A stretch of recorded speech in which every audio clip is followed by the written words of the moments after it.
Hey everyone, welcome back to the channel. Today we get to finally taste the chocolate milk stout that I did, so I'm really super excited about that.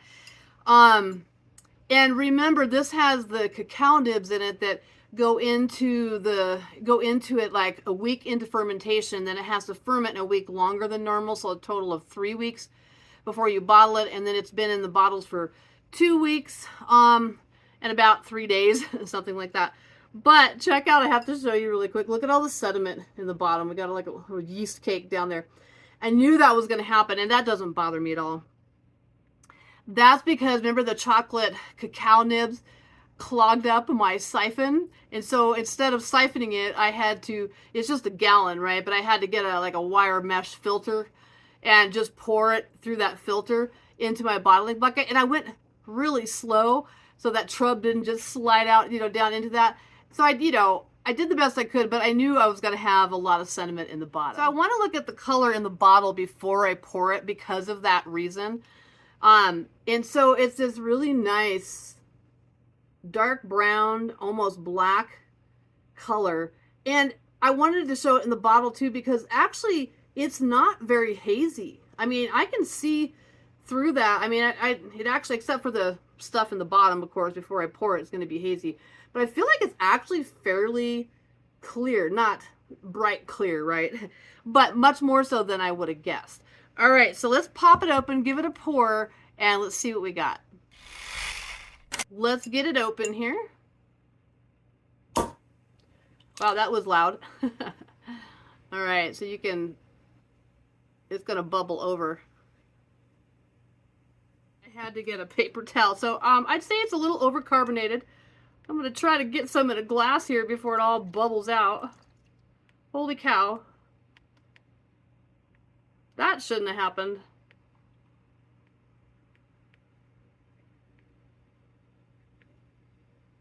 A little bit left in the bottom. I got a mess here.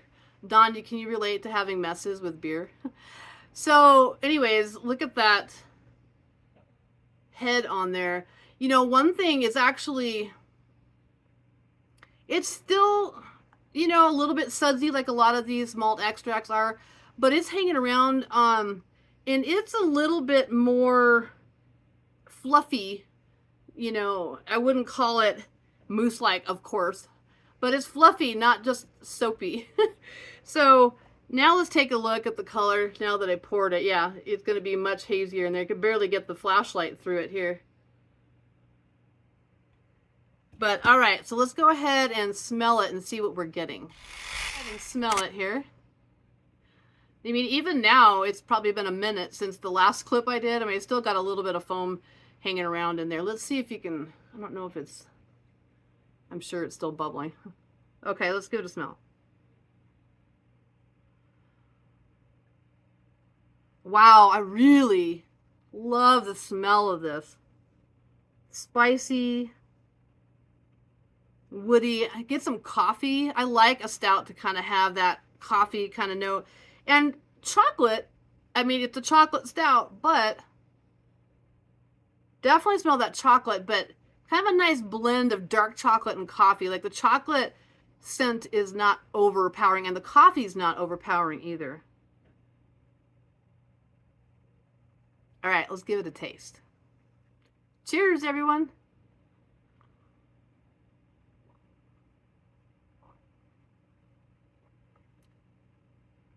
Wow, that is nice. I really, really like that. Like I said before, I put it in the bottles, I tasted it, and like I said, it was really chocolatey. Now that chocolate flavor has really balanced out, has that coffee flavor, almost spicy flavor, just like it smelled.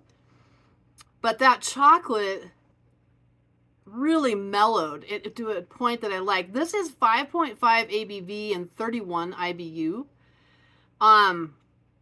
It's just very well balanced. And as far as like the mouth feel, that lactose in there, I'd forgotten how much I like lactose.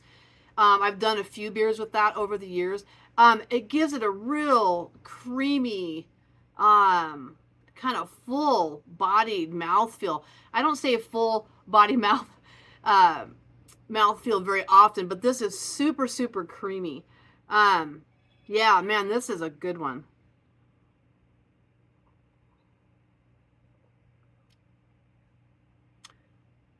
Great balance between hoppiness and the maltiness. I really like that balance in a beer. I'm learning, as you guys know, to like. I can tolerate like the hoppier beers if they're done very, very well. But my favorite is when you get this perfect balance. I don't like them to be so malty, you know. Um, but this is just a great, great blend. So I did want to read just a little bit of history about a milk stout.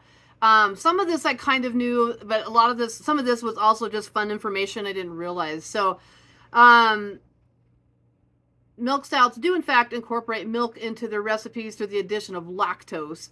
Of course, the sugar is found in cow's milk. But since lactose doesn't get turned into alcohol by yeast during fermentation, that's why it adds that considerable amount of body, smoothness, and sweetness to the final beer, which is so, so true. Like I said, I love the body of this. I made a peaches and cream all grain beer probably about 10 years ago, and I added lactose to that. I roasted fresh peaches here from Colorado. That was a really good one. People liked that. And it was different because it had that full body. So if done correctly, you get a creamy, slightly sweet, and roasted flavor. The style originated in the United Kingdom in the 19th century when it was common for workers to add whole milk to their stout porters. That's something I learned, to make them more nutritious and satisfying. Over time, stouts and porters split into separate styles. I didn't know that way back when they were stout porters, and then that split into two separate styles. And brewers started adding lactose ahead of time during the brewing process. As with most uncommon beer styles, milk stouts, also called sweet stouts or cream stouts, experienced a near extinction before being revived by modern brewers. After World War II, there was places that banned brewers from using the term milk to describe their sweet stouts. And so anyways, just a little bit of information on that. I found that was super interesting. You know, and you saw the carbonation when I opened that.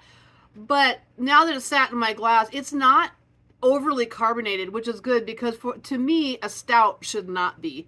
It should have low carbonation. So I might change that next time. Maybe not use all of the priming sugar that I have to use since I'm bottle conditioning these.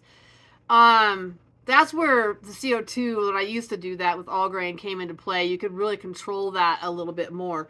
But I have to say, it's not burning my tongue. Like, as much as that was escaping the bottle, it really doesn't feel overcarbonated as I'm drinking it. Okay, everyone, that's it. Thanks for coming along. I'll see you on the next one.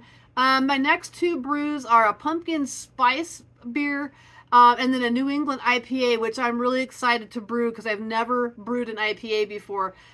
Because I've recently discovered that I like the New England IPAs. So looking forward to both of those. This is fantastic. So craft a brews, malt extract kit, chocolate milk stout. This is going to be something that's just I'm going to have brewed all the time. All right, you guys, I'm out. Cheers. See you on the next one. Bye.